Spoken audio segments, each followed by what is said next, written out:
name is Coffe. I go by Coffe Iman, and I'm the owner of Coffee Magazine. So this segment is called Coffea Interviewed. And basically, I just want to get to know you guys and see this new project that you guys are engaged with. So if you can, just introduce yourself a little bit, just in case someone isn't aware of who you are, and maybe say where you're from. As Anthony Davis, I'm the executive producer of the short film Yogurt Raisin, and I reside in Atlanta, Georgia. Hey, I'm Trivon Howard. I am playing the role of Daryl, and I also reside in Atlanta, Georgia. I am Q Parker, playing the role of Bryant, and I'm in Atlanta also. And finally, I'm Miguel Lopez. I play Carlos in the film, but I am in New Jersey in the blizzard. Right. Bundle up. Yep. So, Anthony, I'm going to start with you because you are the executive producer. What was the inspiration behind even creating this short film, Yogurt Raisin? Yogurt Raisin is loosely based on me and five of my successful Caucasian childhood friends. We're still friends to this day. Every year we do a man's trip. We pick a different city and we go and hang out for the weekend. And, when we hang out, we're talking about our families, about sports, about finances, stocks. And we talk some God talk in between. But what strikes me when we do get together, if you was to close your eyes and just listen, some of the things that my friends say, you would think they were African American because they embrace our culture so much from hip hop music. Like they go back to 1979, African Bombata. Like Eric B and Rakim, like they've listened to that growing up. I've known them since 6th grade. Even to African American women, like they love African American women. So always thought about this since 2013. I wonder if they were ever put in a negative situation that sometimes African Americans are put in, would they still embrace the culture? So that's where I came up with the idea. And from there, a friend, he's a documentary producer writer. He just produced and wrote 2020 Year to Nurse about nurses when COVID just hit and what they had to do and the lack of medical equipment and seeing people die and stuff like that. So I linked up with him, shared my idea with him. Then me and him went back and forth with an outline of a story. Then once we got that at a good spot, he wrote the script. And, here we are like 6 months. Yeah, this started in the summertime of 2021. Okay. So you said, when you wrote this and decided to film it, were your friends offended about the light that you were shedding? No. So when I finally said, this is what I'm going to do, me and my friends, we're all in a text group. So I told them, I was like, hey, I think I'm about to, produce this film loosely based about us. And, they're cool with it. Like I've taken them through the steps now and shown them from the first draft that William Roebuck is the screenwriter, to they looked at the table read that the guys just had a couple of weeks ago. So I'm taking them through the process of from development to prep to then in a couple of days, production. Yeah, they're cool with it. I don't know. So the character you play, Miguel, without giving it away, what position is he in out of this circle of friends? That is a loaded question. I guess I haven't really thought about it as much because I've wanted to like meet these guys or like see if we can maybe all converse so we can like learn about who they really are. But I mean, Carlos, in the light of things, he's like the fun party guy. I mean, he's Hispanic and he I'm sure has felt that on one side, but I don't know how to answer this question. Well, what attracted you to that role? Because you say you've seen it, but nothing too deep. So what attracted you to play Carlos? Can I chime in? Well, I like. Oh yeah, go for it. Okay, so Carlos, like Miguel said, he is a party guy, but he's also out of my group of friends. He's also the peacekeeper amongst the group of friends. Like when he sees, some drama about to go down, or we're, acting crazy with one another, he tries to keeps the peace with us, definitely. And he's also the real friend that Miguel is playing. He's also kind of a hippie type guy, but definitely he did mention that to me when I auditioned. So I was like, oh, I'm like more the chill. Like, yo, guys, we gotta talk about that. We gotta talk about that. He's the guy on a mission to like keep everybody happy, and but that's like he does party like till this day. Like at 12 o'clock midnight, I'm done. I'm in the bed. When we go out on our guys' trips, him and another friend of mine, they pair up and they're to like 3, 4 morning. So yeah, he's still a party guy. Yeah. What attracted you to Yogurt Raisin when you read the script? Well, so I like Bryant, right? I play the role of Bryant, and in every friend group, there's always this guy who is just like super smooth, but also is an instigator. He is very close to his friend Daryl, and in some ways, overprotective. Want to make sure that whoever else is in the friend group almost gets his approval because he's so overprotective of his friend Daryl.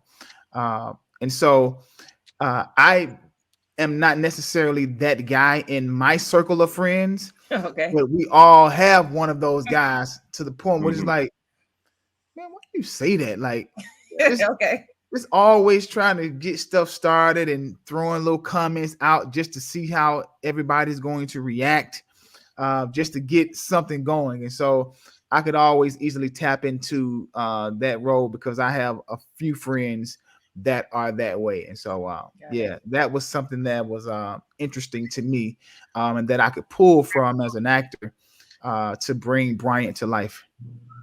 Yeah, Bryant is the friend that is the instigator, the fire starter, and he'll light a fire and he'll bounce on you and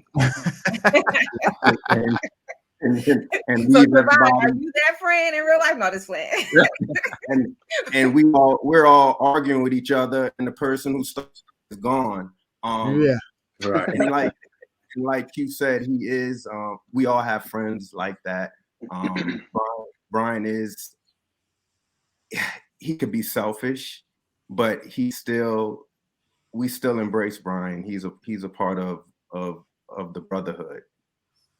Now, when you just mentioned brotherhood, how important is it to you guys to even display or have brotherhood in real life? Because when you see movies, it's all about, go girl, this woman power. You never see too many films out there that's showing the actual relationship between men and how they help each other through situations. So how important was it for you guys to even display this on camera?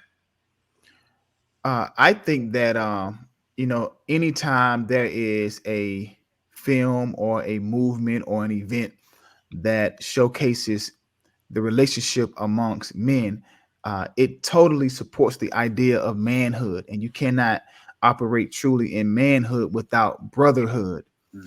That is something that is so vital to not only ourselves, but even to the community, even the generation that are behind us, to be able to show how men can be friendly, how men can be vulnerable, how men can be emotional, but at the same time be strong and supportive, and just kind of having each other's back. I think that is a very powerful, because a lot of times the man has so much pressure, and in a lot of ways, the society really, really like just lets the man have it when he, is perceivably underachieving or not showing up in the ways that society says that he should show up, and nobody understands that like a man. And so to be able to show how men need each other, like it is a component of our life that is vital to our survival, which is brotherhood and that whole camaraderie and friendship. That's why we gravitate to sports, because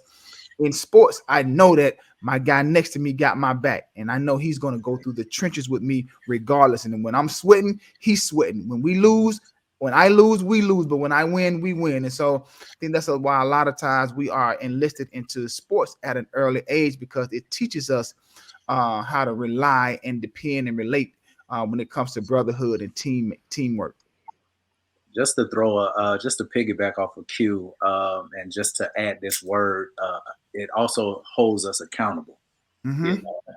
Brotherhood is important because it's it's an active power that allows a man to become the best version of himself, and it holds that man accountable, and it has that man, it teaches that man how he should lead by observing and seeing the people around him, how he should date, how he should prepare the future for it with his family, careers and financial stability and everything. Like, you learn that from brotherhood, and it just holds you accountable to continue to just be the best version of yourself. And when you look at people, and I'm sure everybody on this screen, especially the guys, their group of guys that are around them make up who they are. You get what I'm saying? You talk about marriage and you talk about your best men and your groomsmen.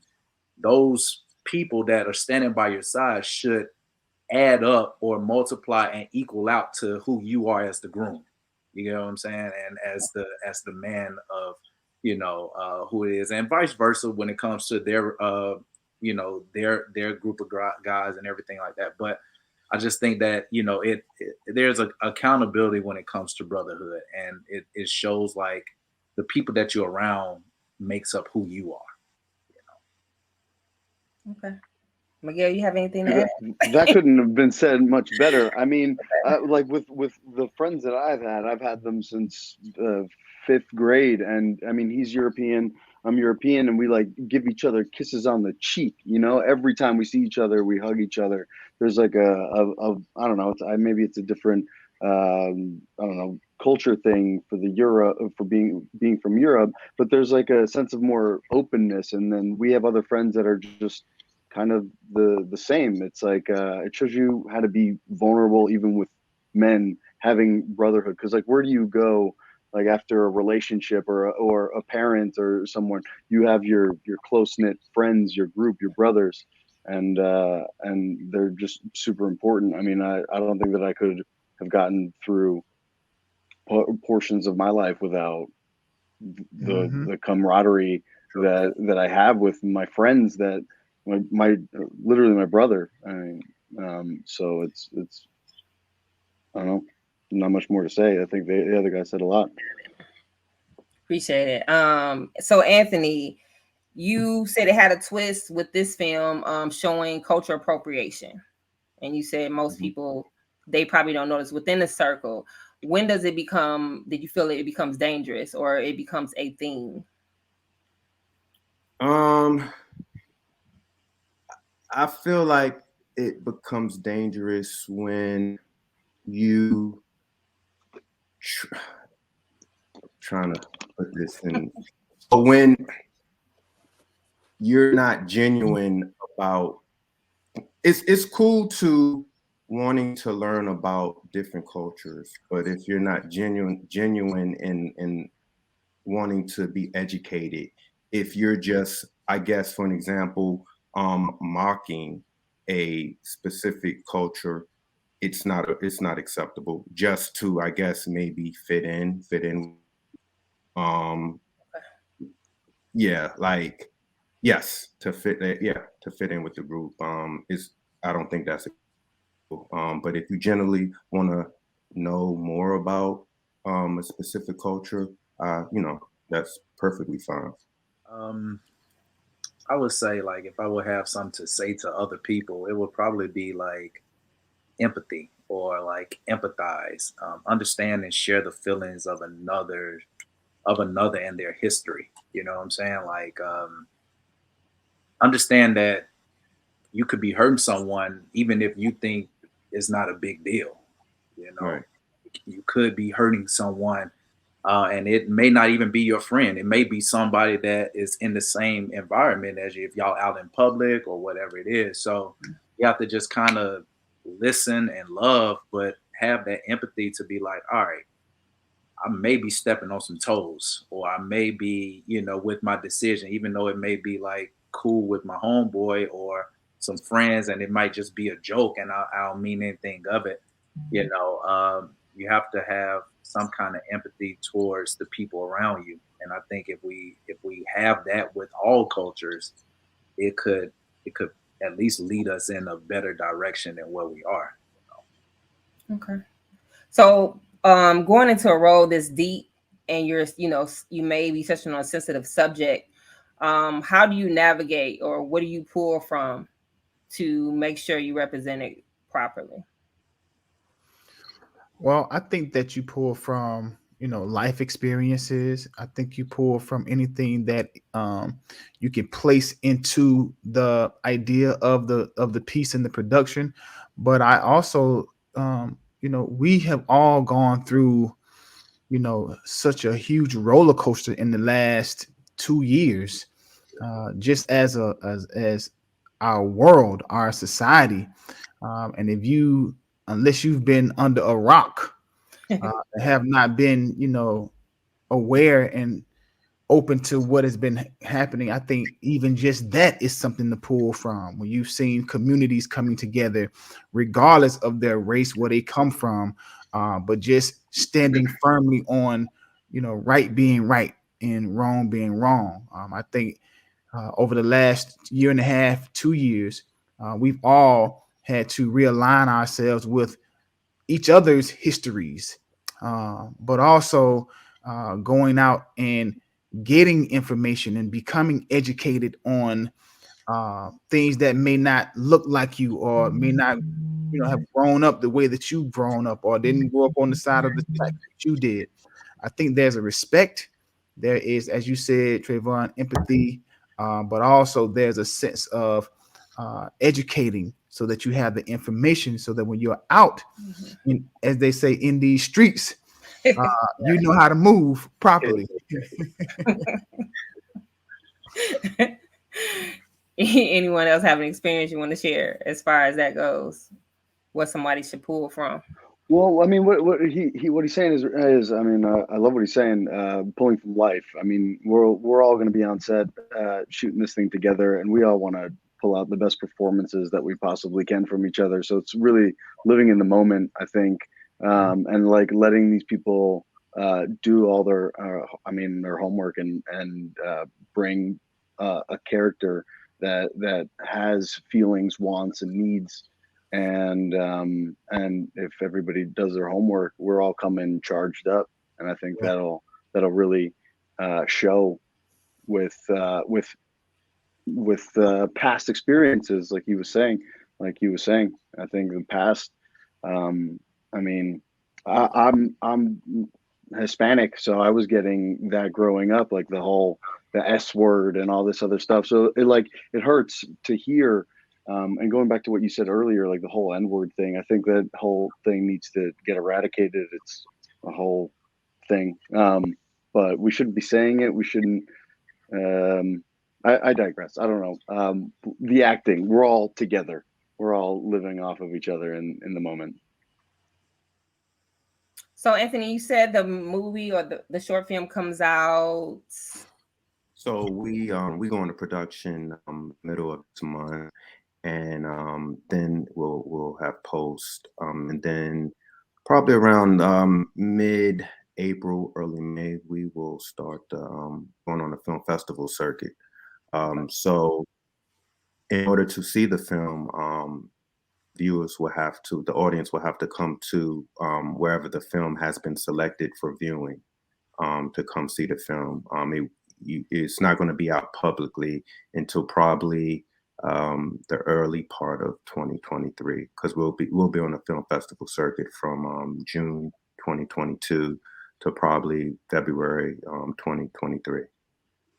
Okay, so we definitely want to follow and see how your characters develop. If some people may have access to festivals, so hopefully they're at all of them, so we can check it out.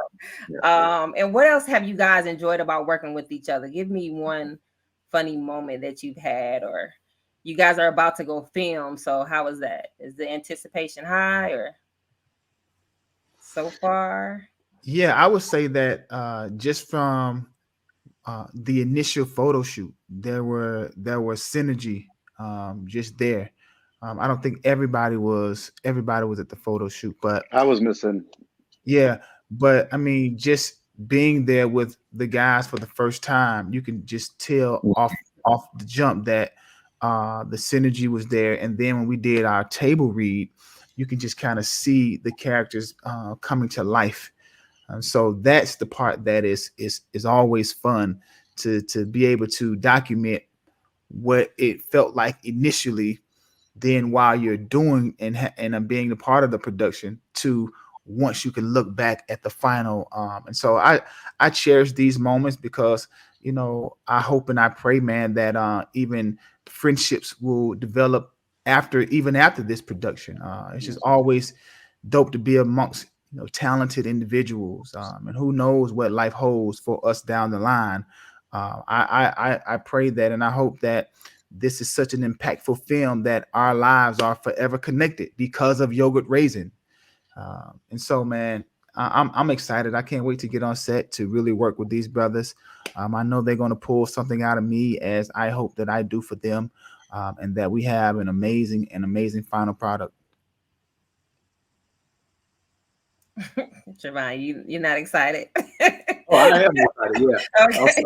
So what happened was my Wi-Fi Okay. went out for a second, so I didn't hear everything that Q said, but I did hear the first part about the synergy that we had at the photo shoot, and just how seamless it was. You know, us just coming together as random people. You know, some people may know other people at from previous things, but it was just something where nothing was forced. Everything was just together, and it was seamless. And if you know anything about film, that's rare. You know, that's rare to have a group of guys and cast members and crew that everybody is just on the same page in the beginning. You know, so just to piggyback off of Q, man, I'm excited about bringing this forward to work with these brothers, man.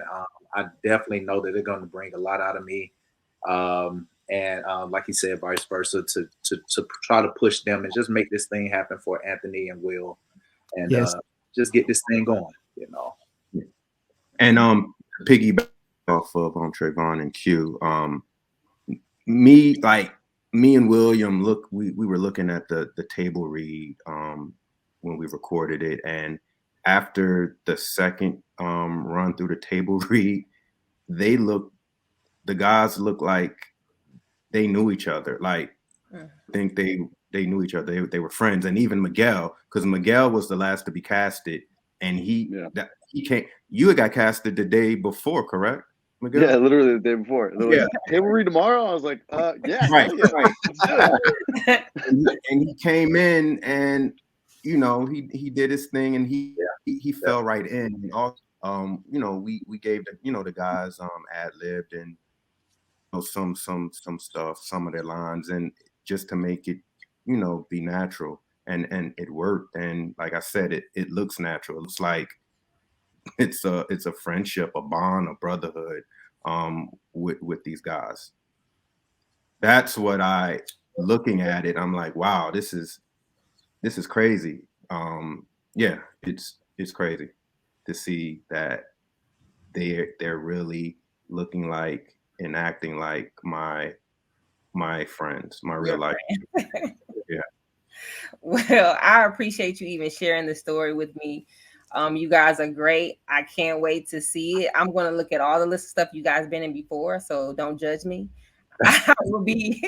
I'll be checking out everything because you guys seem so authentic in your trade right now. So I appreciate you even sharing your talents with us. Can't wait to see Yogurt Raisin and hear how Anthony's friends may have been or are. So that would be very interesting. So like he said, if you can get to the film festivals, everybody check that out. Yogurt Raisin at the top of 2023. Is that correct? Yes. Okay. So we'll be looking for that. And where could they find or support you and Yogurt Raisin? Do you have a site? Where's your? Yes. On IG at Yogurt Raisin. Well, yogurt.raisin.film on IG. Okay. So make sure you everybody follow, flood them so they can try to bring it faster into all of these festivals and to you as the public. And thanks, guys. Do you have any last thing you want your audience to know, Mr. Davis? Be on the lookout for this film because it will be definitely a conversation starter. Definitely. To say the least. Right. Thanks, guys. All right. Thank you. Okay.